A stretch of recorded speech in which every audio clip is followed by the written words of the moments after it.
Most of the crime cases we saw were sad and cruel, but the case I'm going to talk about today is actually laughable. In 18 years, a man stole more than 5,000 pairs of all kinds of pantyhose that were enough to open a museum, and how he finally got caught surprised everyone. In the summer of 2013, several burglaries occurred in the staff dormitory building of a factory in Deju City.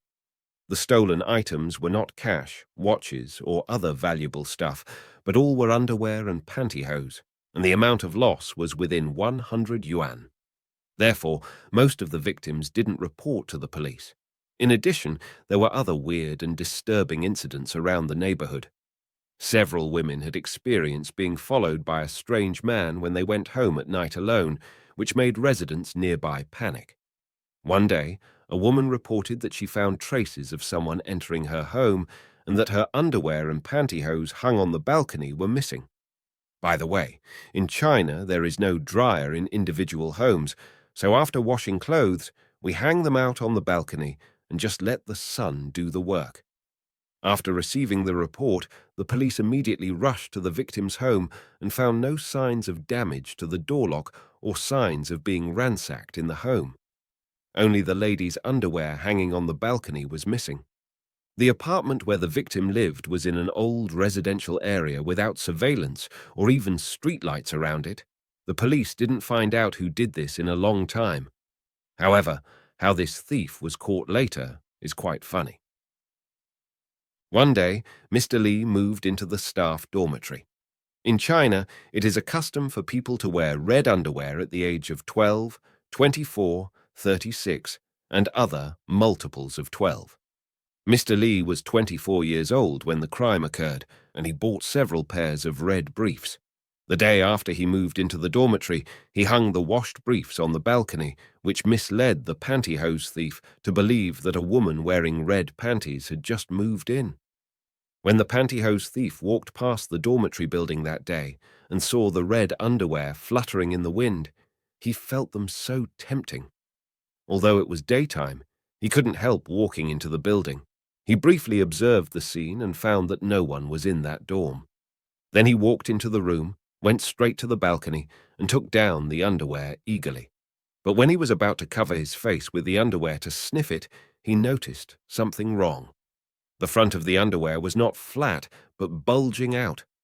The thief realized that he made a huge mistake and was about to run away, but Mr. Li, who had just come back from lunch, happened to return home and caught the thief in his home. The thief explained that he had walked into the wrong room, but Mr. Li didn't buy it because he was pretty sure that before leaving, he had locked the door. How did he get in? So Mr. Li immediately called the police.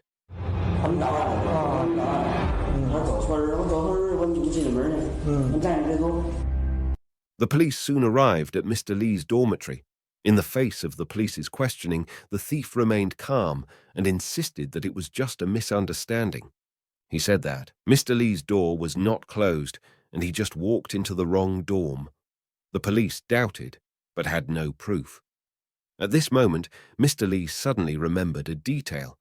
He found a card at the door when he got home and suspected that the thief should have used it to open the door. Seeing this, the thief finally admitted that he did use the card to open the door. Therefore, the police searched his body and found 4 or 5 pairs of pantyhose he carried with him. At this point, the police realized that this young man with gold-rimmed glasses, wearing a polo shirt who looked very gentle, was the pantyhose thief who they had been looking for a long time. After inquiries, the police learned that the man's name was Sung Bao and he lived nearby. So the police came to his home for a search. Sung lived in a 2-bedroom apartment, and the living room was very messy and dirty with garbage everywhere. Then the police walked into his bedroom and found that it was neatly organized, but strangely enough, there were many boxes of all sizes in his bedroom. After opening a shoebox, the police found that it was full of small bottles and small boxes, as well as a catalogue. The bottles and small boxes were all stuffed with stockings and pantyhose, and the catalogue recorded information for each pair of them. Each pair of pantyhose had its own number. Not only that, the victim's name, the colour of the pantyhose, the material, how he liked it, and whether it had been washed were also recorded in the catalogue. Every time Sung stole pantyhose, he also stole the victim's ID card together so that he could accurately match the owner with each pair of pantyhose. If the victim's name was not known, he would use a nickname to refer to the owner. With this detailed classification, Sung would find any pantyhose he wanted in a minute. In Sung's apartment, all containers with lids had pantyhose in them, cigarette boxes, medicine bottles, and even as small as an eyeshadow container were stuffed with a pair of pantyhose. In order to prevent the pantyhose from getting moldy, he put a bag of desiccant inside each pantyhose. After a preliminary inventory, the police found that there were more than 5,000 pairs of various types of pantyhose in Sung's home. His entire bedroom was like a museum of pantyhose. 有一个小女孩的袜子，外面找到这个小女孩的报案了。我说你这个袜子还能找到吗？在这5千床里边，他说能。结果我们到那里以后，用了不到1分钟时间，就从这一堆袜子就找到这个小女孩的袜子。The police officers understood that Sung was obsessed with pantyhose, but what they didn't understand was since the pantyhose were all very similar in appearance, how come he stored more than 5,000 pairs at home, let alone many pantyhose that had not been washed? When opening the box, the police could smell a strong odor, while Sung said that although these pantyhose looked similar, they were from different owners. The reason why he recorded the information of each pantyhose in detail was also to associate the owner with each pantyhose, and he could picture the scene of their encounter in his mind when touching each pantyhose.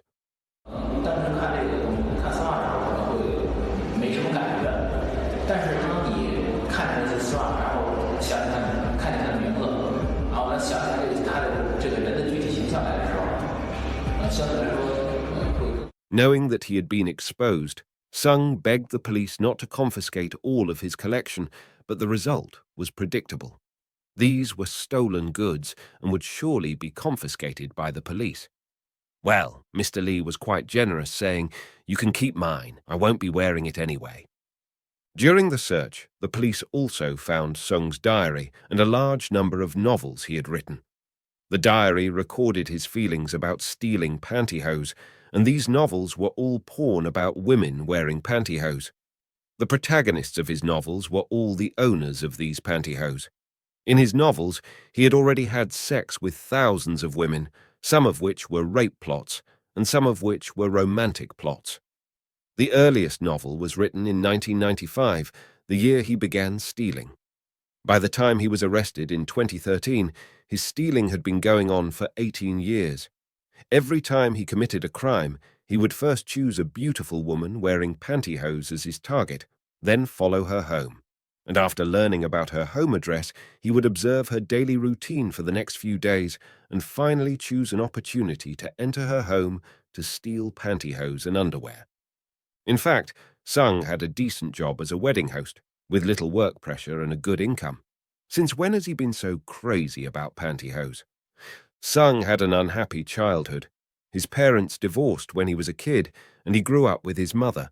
His mother was rather irritable and very strict with him. She disciplined him in every aspect, including eating, sleeping, and studying, which made Sung, who was already relatively introverted, feel depressed and even have a sense of fear towards women. One day, he found a pair of pantyhose of his mother in the closet, giving him a special feeling. He said that he felt the tenderness and consideration of a woman from the smooth and soft pantyhose, and from then on, he liked this kind of thing. 丢掉找不到一双两双的，我就是挺纳闷，怎么回事呢？也有一次发现他拿了一双吧，拿了一双可能是在口袋里翻出来，让我狠狠的揍的熊吧。 His mother's discipline didn't change Sung, but made his obsession even worse. A few years later, Sung's mother remarried and moved to a neighboring city. Sung, who was less than 20 years old, began living alone. He had no friends and could only see his mother once a year. At that time, he lived in a 2-bedroom condo alone and often felt a deep sense of loneliness. He relied on pantyhose to relieve his loneliness. Fortunately, he later met a girl and became her boyfriend. They loved each other very much, and the love and company made him not obsessed with pantyhose anymore. But no one expected that just a few years ago, his girlfriend died of brain tumor, which made him heartbroken and desperate. After his girlfriend left, the mild Sung changed to a different person, very bad-tempered, and he began to collect pantyhose crazily. According to Sung, at first, he bought the pantyhose from the waitresses in the nightclubs. He went to nightclubs to find waitresses and offered 50 yuan to buy the pantyhose they were wearing. Many waitresses were willing to sell their pantyhose that they bought for 10 yuan to him after a few days they wearing them. Sung's demand was very large, and he spent almost all his salary on buying pantyhose.